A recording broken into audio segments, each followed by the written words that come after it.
Армысыз құрметті көрермен, эфирде Ақшам телеарнасының жаңалықтар топтамасы тізгінде мен Алтынгүл Төлегенова. Бүгін көретіндеріңіз. Жезқазғанда халықаралық әйелдер күніне арналған салтанатты кеш өтті. Ғазиз Омаров атындағы шахта проходкалы тресінде халықаралық әйелдер күніне орай қыз-келіншектер арасында байқау өтті. Сәтбаевта конституциялық өзгерістер мен азаматтық белсенділік мәселелеріне арналған түсіндіру жұмыстары жалғасуда.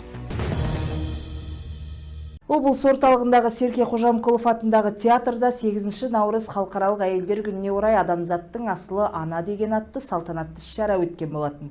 Көктем мерекесіне арналған кешке өңірдің түрлі саласында еңбек етіп жүрген аналар мен арулар, қоғам өкілдері мен қала тұрғындары қатысты. Толығырақ Мақсат Дүкенбай жалғастырады.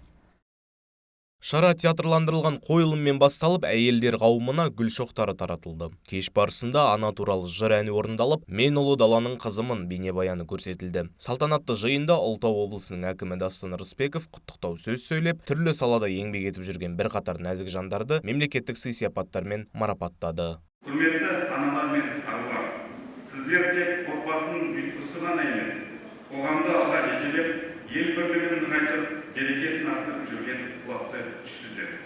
Күнделікті қажырлы еңбектеріңіз бен сіздер тек отбасының ғана емес, тұтас өңіріміздің, тәуелсіз еліміздің дамуына да зор үлес қосып жатсыздар. Қандай қиындық болса да, өмірдің ауыртпалығын сабырмен көтере білетін қайсарлықтарыңыз баршаға үлгі. Осындай мерекелі күн баршамызға зор денсаулық, толағай табыстар мен отбасыларыңызға бақ-береке тілеймін. Еңбектеріңіз жемісті, берекелеріңіз үстем болсын. Берекелеріңіз. Марапаттау рәсімі барысында медицина, білім, мәдениет, өндіріс, мемлекеттік қызмет және кәсіпкерлік салаларында еңбек етіп жүрген әйелдердің еңбегі ерекше атап өтілді. Олардың қатарында ерен еңбегі үшін медалі, алтын алқа, күміс алқа иегерлері және облыс әкімінің құрмет грамотасы мен алғыс хатына ие болған нәзік жандылар бар. Сонымен қатар, салтанатты кеште Ұлытау облыстық мәслихатының төрағасы Бауыржан Шыңғысов та құттықтау сөз айтып, бірқатар азаматтарды марапаттады. Мен Ұлытау ауданы Алғабас совхозынан келіп отырмын. Медицина саласында істегеніме 39 жыл болды. Сол жерде фельдшер болып жұмыс атқарамын. Медицина саласына істегеніме өте ризамын. Сіздерді келіп жеткен халықаралық әйелдер күнімен шын жүрегімнен құттықтаймын. Әйел бақытын тілеймін. Бүгінгі күні осы мерекеге орай облыс әкімінің қолынан грамота алып жатырмын.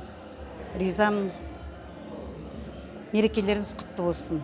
Салтанатты бөлім мерекелік концертпен жалғасып, сахнада өңір өнерпаздары ән мен күйден шашу шашты. Көктем мерекесіне арналған кеш аналар мен аруларға ерекше көңіл күй сыйлаған тағылымды шараға айналды. Мақсат Дүкенбай, Ақшам телеарнасы, Ұлытау облысы. Ғазиз Омаров атындағы шахта проходкалы тресінде де 8 наурыз халықаралық әйелдер күні ерекше атап өтілді.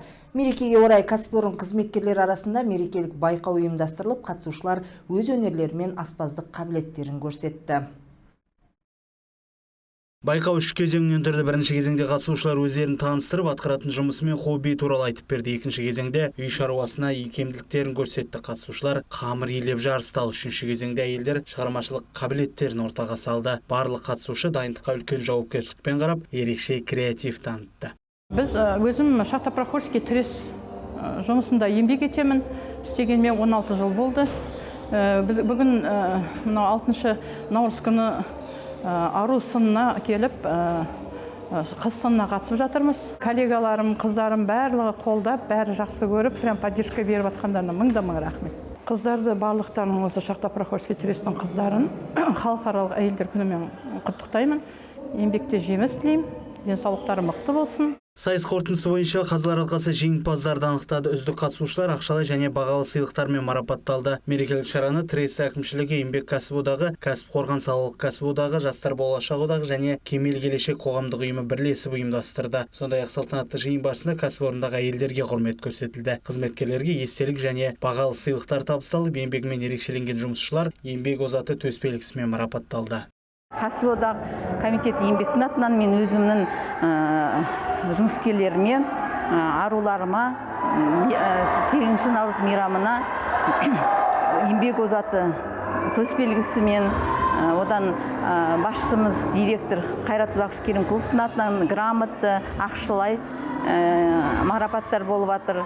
Әр кәсіпорын да өз марапаттарын ұсынды. Олар да өздерінің төсбелгілері болды. Жастар болашақтың да төсбелгісі болды. Әр мақтау алғыс хаттары болып жатыр. Мына біздің қыз-келіншектер барлығы риза болып, рахметін айтып жатыр. Мерекелік кездесу әйелдердің еңбегіне деген құрмет пен олардың кәсіпорын дамуына қосқан үлесін тағы бір мәрте айқындады. Нұрлат Қонысбай, Ерасыл Ижанов, Ақшам телеарнасы, Сәтбаев. Хабарымызды одан әрі жалғастырамыз. Сәтбаевта конституциялық өзгерістер мәселелері бойынша ақпараттық түсіндіру жұмыстары жалғасуда. Бұл жолы әділетті және прогрессивті Қазақстанның халықтық конституциясы үшін қалалық коалиция өкілдері номер 5 жалпы білім беретін мектептің ұжымымен кездесті. Нұрлат Қонысбай тақырыпты толықтырсын. Сәтбаев қаласының нөмірі 5 жалпы білім беретін мектебінде Сәтбаев қалалық мәслихатының депутаты Гүлмира Жаппасова мен әріптесіміз Ақшам телеарнасының тілшісі Владимир Романьковтың қатысуымен кездесу өтті. Диалог барысында қатысушыларға конституциялық өзгерістердің негізгі бағыттары туралы айтылды. Сондай-ақ мемлекеттің негізгі құндылықтары, азаматтық белсенділіктің рөлі және қоғамның Қазақстанның болашағы үшін жауапкершілігі талқыланды. Мектеп педагогтары өздерін қызықтырған сұрақтарын қойып, өз пікірлерін білдіріп, өзекті қоғамдық саяси тақырыптар бойынша пікір алмасты.